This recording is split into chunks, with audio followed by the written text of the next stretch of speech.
Les Russes ont attrapé un deuxième. Ils lui ont découpé l'oreille, ils lui ont fait bouffer.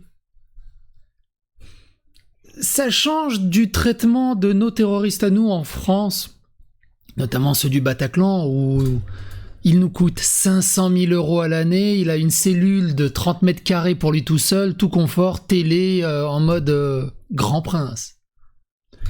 Et BFM, et pas seulement BFM, hein, tout le groupe, RMC Découverte, BFM et tout, un énorme piratage. Et du coup, il y a plein de tweets qui pop où ils se foutent de la gueule des Russes. On va faire le tour de tout ça.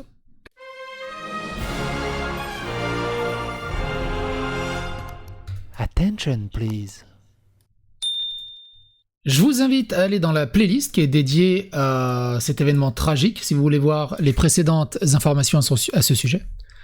Du coup, on a BFM à un moment qui tweet, il fait « Bah alors, Kremlin-Russia, on a perdu des membres, ça vous apprendra à mal parler du président Macron, #Chay, #Bah alors ». Et c'est le groupe Epsilon, et Epsilon a déjà, de mémoire, piraté d'autres groupes, d'autres médias, d'autres personnalités. C'est pas la première fois que je les entends. Par contre, le tweet a été supprimé dans la minute, et il a été reposté dans la minute. Je sais pas, du coup, BFM a toujours la main, mais ils ont pas changé leur mot de passe ou enlevé leurs cookies ou... Et du coup, c'est carrément le groupe RMC au final, parce qu'il y a Rotten sans flamme qui a posté exactement la même chose, Super Moscato Show qui a posté la même chose, RMC Info qui a posté exactement la même chose. J'espère qu'ils n'ont pas tous le même mot de passe, parce que ça deviendrait un peu ridicule au bout d'un moment. Hier, il n'avait pas peur de tirer sur des femmes et des enfants non armés, et aujourd'hui, il tremble, le misérable. Le terroriste était dirigé par la bande de Chichani, un groupe de militants d'Idlib en Ukraine, financé par les USA et les GB.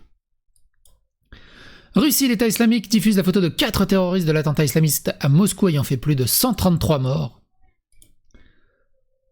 La représentante officielle des ministères russes des Affaires étrangères soutient que, sous l'influence de l'Occident, l'Ukraine est devenue un foyer de propagation du terrorisme depuis plus d'une décennie. Dans le même ordre d'idées, lundi, on apprend que 122 établissements vont exploser, les Hauts-de-France visés à leur tour par des menaces d'attentats. On verra ce que ça donnera. Du coup, j'ai posé un petit sondage. Qu'est-ce qui tue le plus ? L'islamisme ou l'islamophobie? Et du coup, sur 650 votes, il y a 95% qui disent l'islamisme, 5% qui disent l'islamophobie. Alors j'ai posé la même question sur ma chaîne YouTube. Qu'est-ce qui tue le plus, l'islamisme ou l'islamophobie? Il y a eu 3400 votes au moment où je fais la vidéo. 93% l'islamisme, 7% l'islamophobie. On ne peut pas balayer la thèse selon laquelle les Russes pourraient eux-mêmes être responsables de cette situation. C'est quand même balèze hein, de s'auto-infliger des attentats. C'est un peu théorie du complot facile, non? C'est un peu trop facile, non? D'ailleurs, c'est assez... j'allais dire rigolo, peut-être pas le bon terme, mais... On a les Russes qui disent que c'est ISIS, Daesh. Leur ennemi de toujours, les Américains, disent que c'est ISIS-Daesh. Daesh qui dit que c'est Daesh. Tu regardes sur les réseaux sociaux les ultra-professionnels de géopolitique, c'est Israël, c'est les USA, c'est un complot des Russes, c'est les Ukrainiens. C'est un enfer. C'est un enfer. 3 ont attaqué les personnes, certaines égorgées, le 4e a mis le feu à l'aide des bombes incendiaires. L'État islamique diffuse une photo des 4 terroristes. Et du coup, le tweet a été supprimé, il a été reposté. Alors je peux pas vous montrer la vidéo, elle est dégueulasse. Voilà, il y a juste la photo. Des policiers russes ont arraché l'oreille de l'un des assaillants de Moscou et l'ont forcé à la manger. Ce qui, franchement, serait une prérogative pour n'importe quel terroriste qui se fait arrêter. Macron, Darmanin, on a Abdeslam qui est en tôle, qui attend rien à part bouffer ses entrecôtes saignantes et vivre sa vie tranquille. Les mêmes publications sont supprimées puis republiées automatiquement. RMC et BFM sont victimes d'un piratage monstrueux sur Twitter. Et c'est retweeté en boucle. C'est retweeté en boucle. Ce qui reste de la salle de concert de Crocus à Moscou, c'est impressionnant. Elle a été complètement dévastée. On dirait un décor de de Fallout. C'est un truc de fou. C'est un truc de fou.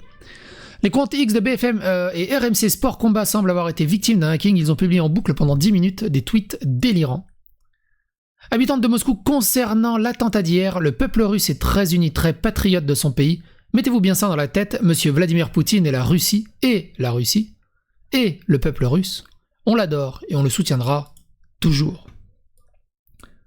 Un article qui est assez intéressant. Pourquoi ce qui se passe en Russie rappelle l'assaut du Bataclan en 2015 ? Ça nous replonge dans des images terrifiantes et traumatisantes du Bataclan en 2015. C'est une évidence. Tels sont les mots du journaliste Éric Revel, invité sur CNews ce samedi 23 mars, lors de l'évocation de l'attentat mené dans une salle de concert à Moscou ce vendredi soir. Un nouvel assaut mené par Daesh qui a fait 133 morts et une centaine de blessés selon un bilan provisoire. L'attaque revendiquée par le groupe djihadiste État islamique évoque inévitablement le traumatisme de l'attentat de cette salle de spectacle survenu à Paris le 13 novembre 2015, certains le nommant déjà le Bataclan russe. Au même titre que la France, qui est le pays européen le plus touché par les attentats terroristes organisés par le groupe djihadiste, la Russie a été le théâtre de nombreuses attaques ces 20 dernières années. Parmi les plus sanglantes, la prise d'otage du théâtre de la Dubrovka à Moscou en octobre 2002, et l'assaut brutal des forces spéciales russes qui ont causé 128 morts. 3 ans plus tôt, en septembre 1999, une série de 5 attentats contre des immeubles d'habitation dans plusieurs villes de l'ouest du pays ont fait au moins 290 morts et 1 millier de blessés. Il faut rappeler comment la Russie a combattu l'État islamique en Syrie, l'affaire en Ingouchie. Cette lutte du pouvoir central russe contre l'islamisme est le point commun avec l'Occident, a déclaré le journaliste. Alors juste 2 secondes, l'Ingouchie c'est où déjà Et vous savez le placer comme ça, sans tricher, sur une carte ? Sérieusement ? C'est où ce machin ? Attends, regardez. On est où là ? Ok, c'est à côté de la Géorgie, d'accord, ok. Ah oui, d'accord, ok, c'est ça l'Ingouchie, c'est ça, ces trucs rouges là ? D'accord. Merde, vous voyez mal. Ok, c'est ça l'Ingouchie, ok. Oh, c'est une petite région, d'accord, entre l'Azerbaïdjan et la Géorgie, en plus la Géorgie. Ok, ça marche. C'est bon à savoir. Si jamais je tombe par là dans GeoGuessr. Cet assaut, l'un des plus meurtriers que la Russie ait connu depuis des années, est survenu dans un contexte de conflit persistant depuis 2 ans avec l'Ukraine et de réélection de Vladimir Poutine à la tête de l'une des plus grandes puissances mondiales. Le pays qui partage ses frontières avec de nombreuses nations européennes et asiatiques a pu être vu comme une cible facile à attaquer pour l'organisation islamiste. Le Crocus City Hall, une salle de concert emblématique située à 16 km du centre de la capitale russe, a une capacité de 6 000 à plus de 9 000 visiteurs. La configuration du lieu fait écho à celle du Bataclan à Paris, visant à causer un maximum de victimes dans un lieu de rassemblement populaire. Le lieu mythique a fait état d'au moins 115 morts contre 90 pour la salle de spectacle parisienne. Le gouverneur de la région de Moscou a indiqué que les opérations de recherche des victimes dans les décombres de la salle de concert prendraient plusieurs jours en raison de l'incendie qui a suivi la fusillade sanglante. Il a ajouté que le bilan risquait de s'alourdir dans les heures ou les jours à venir. Opter pour une salle de concert comme cible pour perpétrer des massacres revêt d'une symbolique profonde pour les terroristes. Ces lieux, symboles de joie, de festivité et de célébration, représentent une culture et un mode de vie qui sont diamétralement opposés à l'idéologie qu'ils prônent. Souvenez-vous, on avait fait des vidéos des dérives islamistes en France où tu as des jeunes qui expliquent qu'ils ne doivent plus écouter de la musique parce que c'est contre l'islam et que c'est haram la musique et tout ça. C'est hallucinant. Sans parler évidemment du problème des élèves radicalisés. Tout ça on en a parlé dans des précédentes vidéos, je vous invite à aller les regarder. En attaquant ces espaces culturels, les terroristes visent à saper les valeurs de la liberté, de diversité et de bonheur associées à ces lieux, et à semer la terreur au cœur même des moments de convivialité et de partage.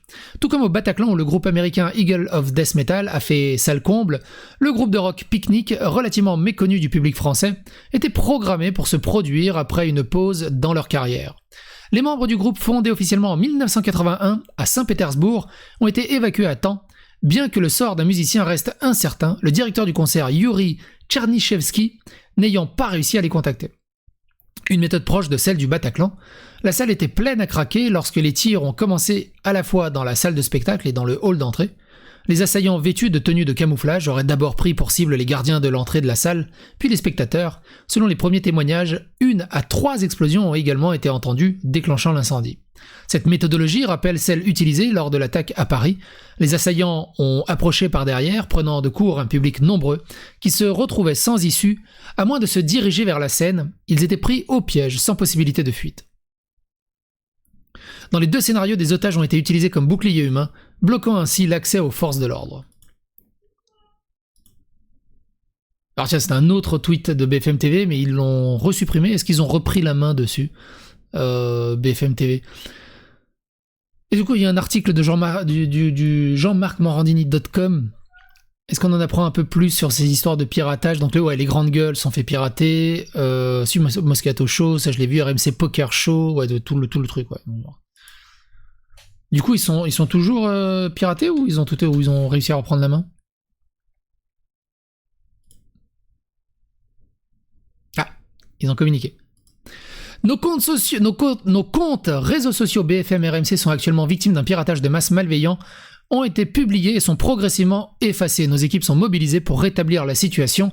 Des poursuites seront engagées pour identifier les auteurs.